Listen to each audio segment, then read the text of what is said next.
Saudara-saudari yang terkasih, kita jumpa lagi dalam Pelita Hati di Onion Channel hari ini, Minggu 21 September 2025, hari Minggu biasa yang ke-25. Bersama Saromo Thomas Suratno SC dari komunitas SC Teluk Betung, Bandar Lampung, mendengar dan merenungkan sabda Tuhan, yakni firman Tuhan yang tersurat dalam Injil Lukas bab atau pasal 16 ayat 10 sampai dengan ayat 13.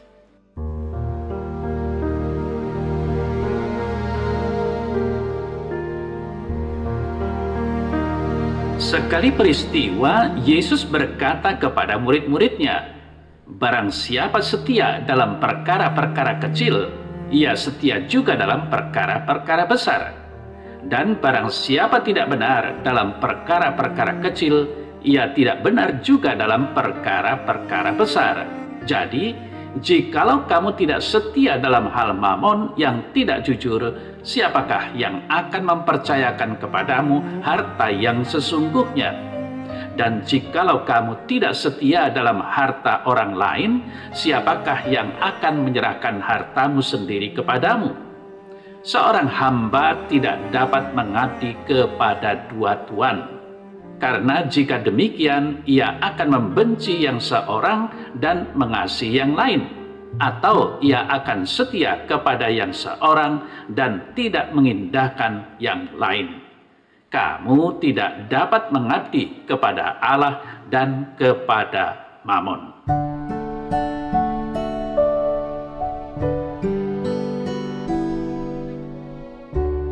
Saudara-saudari yang terkasih, kalau kita mau merenung sejenak, melihat realita kejadian dan sikap kita dalam menghadapi kenyataan hidup, maka dapat dikatakan bahwa integritas seseorang, yakni bertindak sesuai dengan apa yang diyakini dan diucapkan, yang terwujud dalam tindakan jujur, dapat dipercaya dan bertanggung jawab, itu diuji salah satunya lewat cara kita menggunakan uang yang Tuhan percayakan.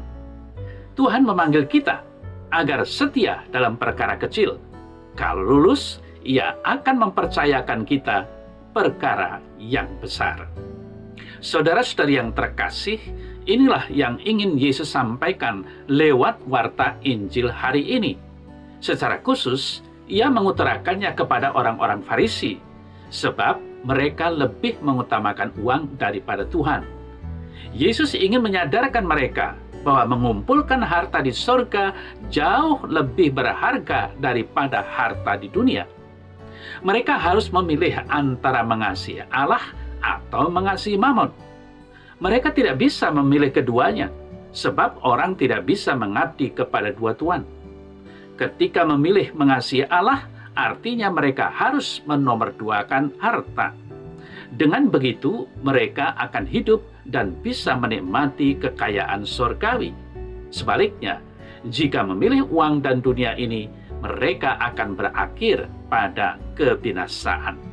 Saudara-saudari yang terkasih, apakah yang kemudian terjadi pada orang-orang Farisi itu? Sayang sekali, mereka bukannya bertobat, mereka malah justru merasa diri benar dan mencemooh Yesus. Lalu bagaimana dengan kehidupan kita hari ini? Adakah kita lebih mencintai uang daripada Allah? Jika masih sering khawatir dan mengeluh soal uang, kemungkinan kita masih menempatkan uang lebih utama daripada Allah. Indikasi lainnya adalah dari penggunaan waktu, pikiran, dan tenaga. Jika tiga hal ini diprioritaskan mencari uang, maka uang adalah tuan kita yang sejati. Sikap lebih mengasihi Mamon juga terlihat ketika kita sulit memberi, namun berani berutang hanya demi memenuhi keinginan. Maka dari itu, saudara-saudari yang terkasih, hati-hatilah dengan uang. Uang memang berguna, tetapi juga dapat mengendalikan kita. Uang memang menjanjikan kenikmatan hidup, namun faktanya uang tidak dapat membeli kesehatan, kebahagiaan, dan hidup kekal. Oleh karena itu, kita jangan meletakkan rasa aman pada uang. Tuhan adalah satu-satunya Tuan dalam hidup kita. Dengan ini, kita akan menerima damai sejahtera dan rasa aman sejati yang bernilai kekal.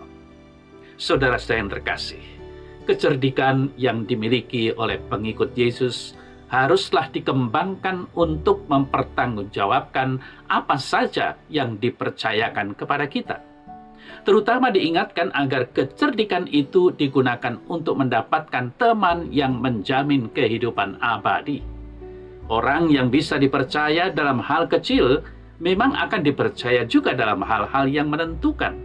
Tanggung jawab seperti inilah yang perlu sungguh disadari dalam kehidupan orang-orang Kristen. Saudara-saudara yang terkasih, diingatkan pada kita bahwa orang jangan mudah terbius akan berhala uang atau kekayaan. Sadarilah bahwa orang tidak mungkin mengabdi dua tuan. Yang satu akan dikalahkan karena yang lain, Allah atau Mammon. Yang mestinya terjadi ialah bahwa Allah yang dilayani dan diabdi dalam pertanggungjawaban atas kenyataan itu, dan bukan Mammon atau kekayaan yang dipuja-puji.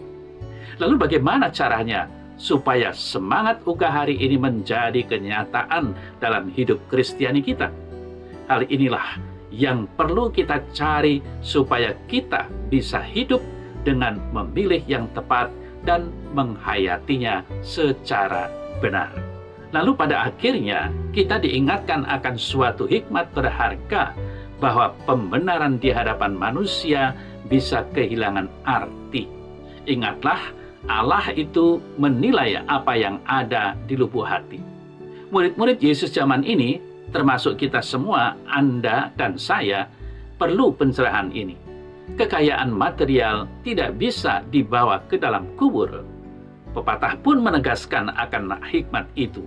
Kekayaan jadi kenangan, baik budi dibawa mati.